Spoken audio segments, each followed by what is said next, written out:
Hi, my name's Alan Davis, and I am a girl dad. I have two daughters, Ariel and Allison, and I just love being a girl dad. I don't have any sons, and I'm okay with that. My daughters have just brought me so much joy. I love them dearly. They are just the best thing for me. And I think about being a dad, a girl dad. When my first daughter was born, Ariel, 23, almost 24 years ago, I remember she was there, and it was a few hours after she had been born, and I held her in my arms, and I just cried and cried and cried. I was overcome with emotion. I didn't know how I was going to be able to take care of this newborn baby, this child, this human being that I was now responsible for. But here we are, some 24, almost 24 years later, and somehow, some way, it's working out, and I'm very, very happy. There's so many things that I like about being a girl dad. One of the top things that I like is they keep me young and they keep me going. And I don't know if it would be any different if I had boys or sons, but I do know that girls will keep you young and on top of things, especially when it comes to, music and dance moves and movies and those things. So I try. I don't do the best as some others may do, but I try to keep up with those kinds of things. And one of the things I like also about being a girl dad is it brings out kind of a protector in you. And I know many times we hear stories about moms, and we hear about the mama bear, don't mess with those cubs, because those mama bears are coming. I mean, they protect those bears, they protect those babies. Well, that kind of happens for me as a dad. There have been some instances where I've had to step in and go into Papa Bear mode. I think of one time, my daughters are very athletic. They both were very involved with sports. And initially, they were both involved with gymnastics. And they went from gymnastics to track. So they both do very well. And actually, they both went to Division I colleges running track and track and field scholarships as well as academic scholarships. So I'm very proud of them. But I'm thinking about one instance when my younger daughter, Allison, was at a track meet in the Washington, D.C. area. It was a national track meet. And she was just finishing up her race. And it was an indoor meet. So we were enclosed inside. And she had a pretty good race, but she had injured herself, hurt her knee, and she was walking around.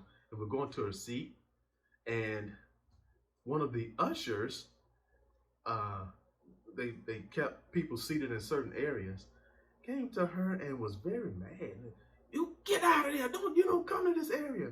And then Papa Bear rose up and said, "Look, whoa, no. You could talk to others like that, but not this one, okay? Nah, she's with me. You're not going to talk to her that way." And I think at that point, Allison realized, I think Dad has my back. Dad has my back. And that's one of the things that I like being a father, a dad, girl dad, is to let your daughters know you always have their back. You always have their back and support.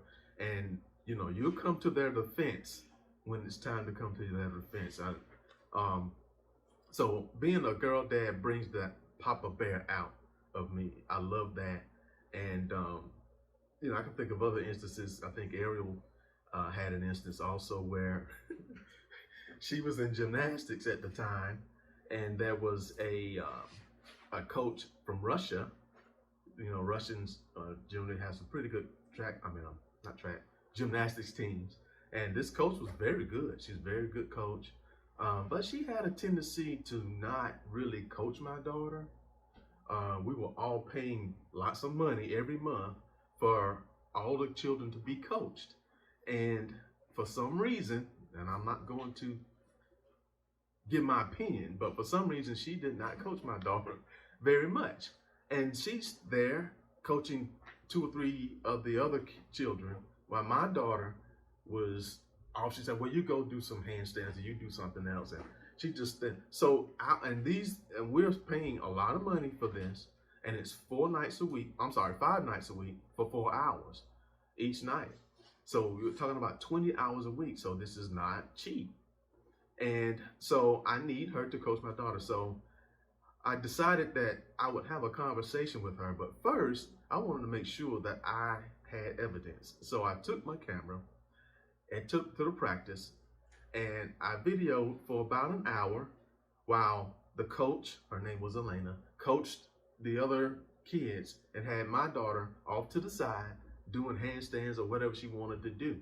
So right at the 60-minute mark, I closed my camera and I walked down the steps. I went to the gym floor and I said, I need to talk to you, Elena. And so Ariel was off, and I said, and listen, I pay a lot of money for my child to come here and to be coached by you, and you're not doing it. And before you tell me you're not doing it, I have it here on the video camera. Okay, so we're gonna not have that conversation. This is what we're gonna do. You're gonna coach my daughter, and you're gonna give her the same amount of time that you give everyone else that pays this money. So let's have this down. Let's do it now. Ariel, come here. Ariel came here. Ariel, you get on this beam. Elena, you coach her. This is how we're gonna do it. And it happened, and she wound up coaching Ariel, and we just had a discussion about it. And I think as Allison came, because Allison's a little younger, came behind and started doing gymnastics. We didn't have that problem out of Elena with Allison. So again, Papa Bear rises up. So that's one of the things I like, being that Papa Bear for my daughters. And also, one of the things that has helped me grow as a father, as a girl dad, is to know that I don't always get it right. I already knew that. But I'll make some mistakes every now and then that they see, and I have to apologize every now and then as a girl dad. There was one instance that took place in a Rooms to Go furniture outlet, furniture place.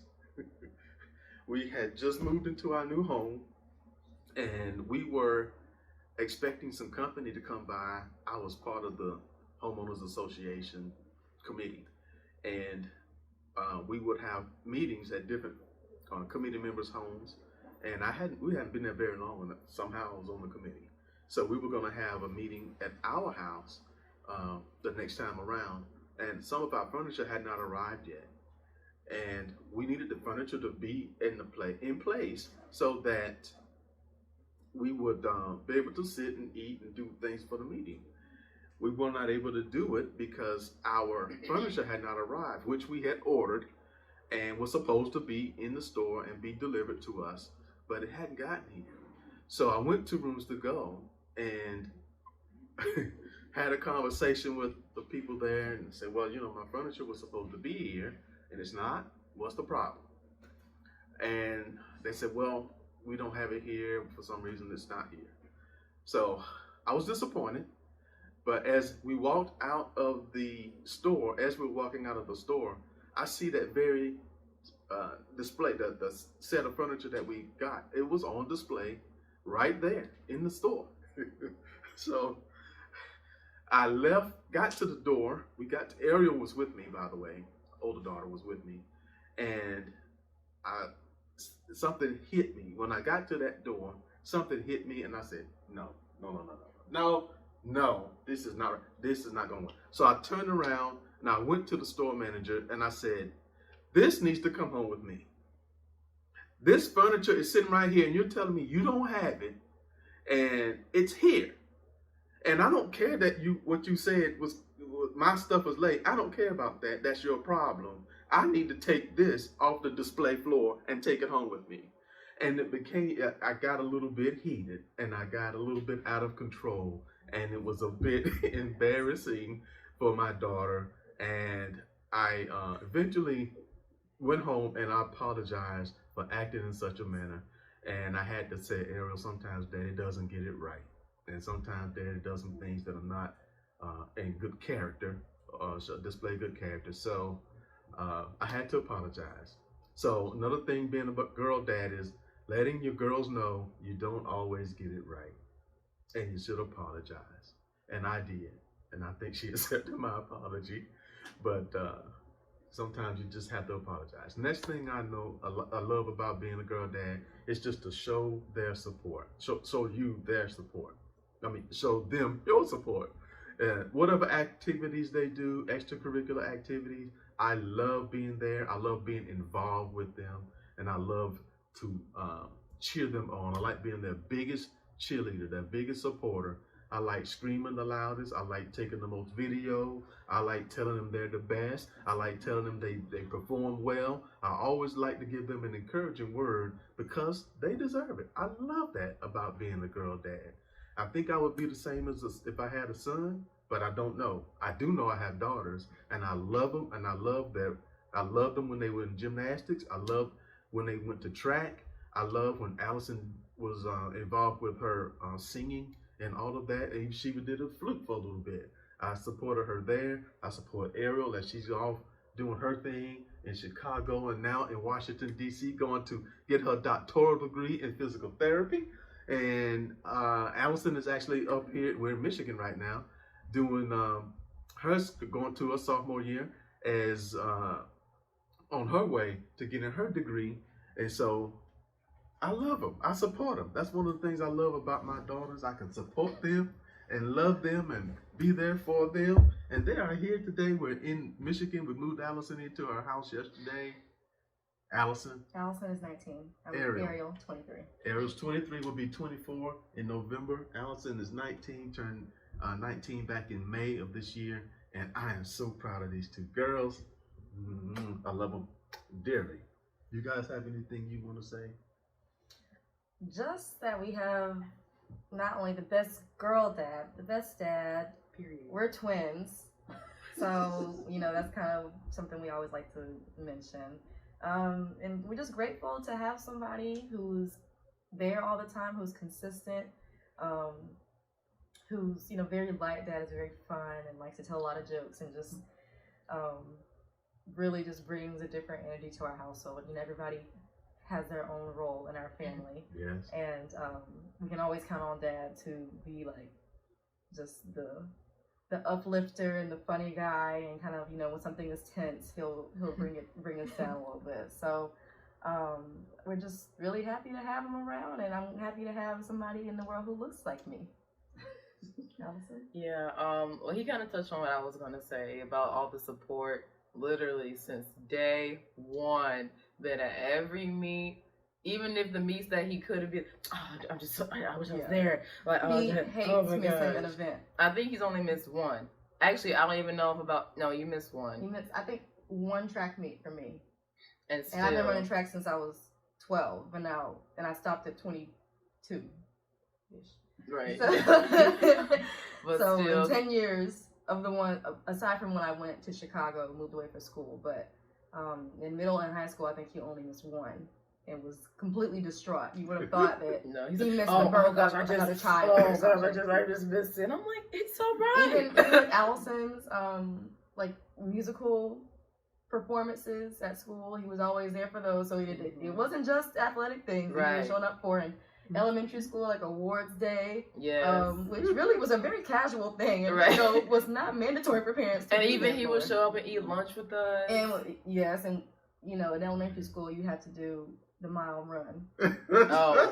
And Daddy would take that so seriously. We would practice a month before. He wanted his daughters to beat the fastest ones. Not just all the girls. He wanted his daughters to beat boys in the mile from kindergarten to 5th grade. Right. So he would go to the trail or around the neighborhood a month before. He would mark off a mile, and we would get at least 3 miles in, like 3-mile practices before the mile run at school, which I know other kids were not taking as seriously as we were. He'd say, "Don't you got the mile run coming up?" I'm like, "Yeah, we're gonna go to the trail." Mind you, a lot of the time we're still doing gymnastics. Right. So track isn't even. We're over here training 20 hours a week, and still he gonna make some time for us to train in the mile.